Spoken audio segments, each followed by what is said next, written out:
ఓటమి మన జీవితంలో స్టూడెంట్స్ అవని, పెళ్ళైన వాళ్ళవని, జాబ్ కోసం ప్రయత్నిస్తున్న వాళ్ళవని ఫెయిల్ అయిపోయాం. ఎగ్జామ్లో ఫెయిల్ అయిపోయాం, నా లైఫ్ వేస్ట్. లేకపోతే జాబ్ ఇంటర్వ్యూలో ఫెయిల్ అయిపోయాం, నాకు ఉద్యోగం రావట్లేదు, వేస్ట్. లేకపోతే రిలేషన్షిప్, భార్య భర్త వాళ్ళకేవో తగాదాలు వచ్చి సంథింగ్ తట్టుకోలేనంత ఇదిలో వాళ్ళ రిలేషన్ బ్రేక్ అయిపోయింది, వేస్ట్. ఎందుకు అలా అనుకోవాలి? అంటే జీవితంలో ఓటమి చూస్తే జీవితం అంతేనా? అంతకు మించి మంచి జీవితం వాళ్ళ ముందుకు రాదా? ఓటమితో కుంగిపోయే వాళ్ళు, ఒకవేళ వాళ్ళు నిజంగా ఓడిపోయారు అనుకోండి, వాళ్ళు పడే బాధ కన్నా సొసైటీ నన్నేమంటుంది, వాళ్ళు నన్ను ఎలా ట్రీట్ చేస్తారు అనే వాళ్ళు ఎక్కువ బాధపడుతుంటారు.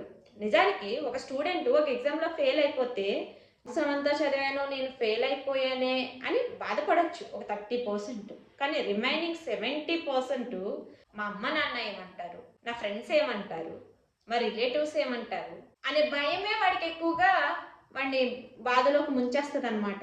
నేను పాస్ అవుతానని చదివే కన్నా నేను ఫెయిల్ అయిపోతానేమో అని భయంతో చదివే వాళ్ళే ఎక్కువ ఉంటారు. అంటే మన చుట్టూ ఉండే ప్రపంచం ఎలా ఉందంటే, నేను పనికిరాను అని వాడు అనుకోకపోయినా చుట్టూ ఉండే ప్రపంచమే డిసైడ్ చేసేస్తుంది అనమాట. నువ్వు పనికిరావు, నువ్వు వేస్ట్, నువ్వెందుకు పనికిరావు, నువ్వు ఏ బిజినెస్ పెట్టినా లాసే, నాకు తెలుసు అని అంటూ ఉంటారు. వాళ్ళ ముందే డిసైడ్ చేసేస్తారు, వీడు పనికిరాడు, వీడు అంతే, అంటే వాడి జాతకం అంతా వీళ్ళు రాసేస్తారనమాట ముందే. సో నువ్వు పనికిరావు, నువ్వు వేస్ట్, నువ్వు సాధించలేవు అని ముందే డిసైడ్ చేసి వాడంతటా వాడి సెల్ఫ్ కాన్ఫిడెన్స్ వాడే లాస్ అయిపోయేలాగా, వాడే ఫీల్ అయిపోయి వాడు లేనిపోని నిర్ణయాలు తీసుకొని వాడి బ్రతుకుని వాడు నాశనం చేసేసుకుంటాడు. అదనమాట ప్రస్తుతం జరుగుతున్న సిచ్యువేషన్స్. సో ఎప్పుడు కూడా ఒకసారి గెలిచి చూడు, ప్రపంచం నిన్ను పరిచయం చేస్తుంది. అదే ఒకసారి ఓడి చూడు, ప్రపంచం ఏంటో నీకు పరిచయం అవుతుంది. సో మనం ప్రపంచానికి పరిచయం అవడం కన్నా ప్రపంచం మనకు పరిచయం అయింది అనుకోండి, గెలుపు నీ సొంతం చేసుకోవచ్చు. ఎందుకంటే ప్రపంచంలో ఎవరు ఎలాంటి వాళ్ళు, ఎలాంటి సిచ్యువేషన్స్ ఎదురవుతాయి, ఆ సిచ్యువేషన్స్లో నేను ఎలా బిహేవ్ చేయాలి, ఎలా నడుచుకోవాలి, ఎలా ఉంటే ఆ సిచ్యువేషన్స్ నుండి నేను బయటికి రాగలను.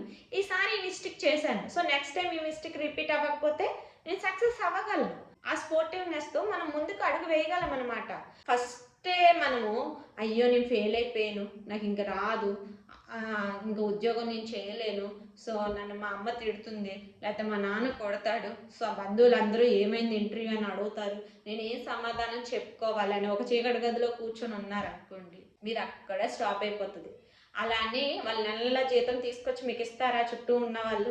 ఇవ్వరు. అలా అని మీకు ఏమన్నా మంచిగా బాబు ఈ డబ్బు తీసుకో నువ్వు సక్సెస్ అవ్వు అని చెప్పేసి చెప్తారా? చెప్పరు. నీ జీవితం నీ ఇష్టం, నువ్వే చేయాలి. అది నువ్వు ఫెయిల్ అయినా నువ్వే నిరూపించుకోవాలి, పాస్ అయినా నువ్వే నిరూపించుకోవాలి. ఎవ్వరు నీకు ఏది ఇవ్వరండి. సక్సెస్ తీసుకొచ్చి బాబు తీసుకో అని దోసిట్లా పోస్తారా మనకి ఎవరైనా? లేకపోతే మన ఓటమి నుంచి ఏమంటారు, నీకు నెక్స్ట్ నేను ఉద్యోగం ఇచ్చేస్తానులే నువ్వు ఏం బాధపడకని చెప్తారా? ఎవ్వరు చెప్పరు. మన జీవితంలో మనం సాధించాల్సింది మనమే సాధించాలి. నిన్ను నువ్వు నమ్ముకో, ఎవరిని నమ్మకు, ఈవెన్ నీ నీడని కూడా నమ్ముకో. ఒక్కొక్కసారి మనకి చీకటిలో నీడ కనిపించదు.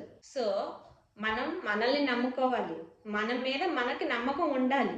ఆ నమ్మకం ఉన్న ఎడల మనల్ని ఎవ్వరు మోసము చేయలేరు, మనల్ని ఎవరు కూడా డిస్ట్రాక్ట్ చేయలేరు.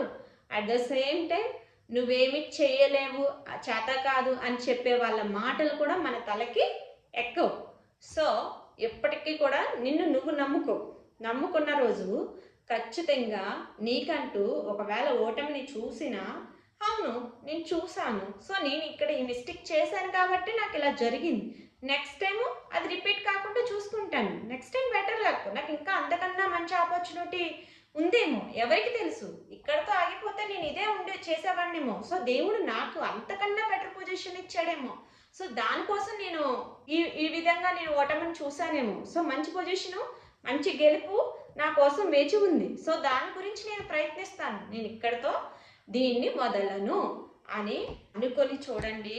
ఖచ్చితంగా ఏ ఓటమి కూడా మిమ్మల్ని కృంగతీయలేదు, మిమ్మల్ని డిప్రెషన్లోకి తొయ్యదు. సో సెల్ఫ్ మోటివేషన్ చాలా ఇంపార్టెంట్, దాన్ని ఎప్పుడు కూడా లూజ్ చేసుకోకండి.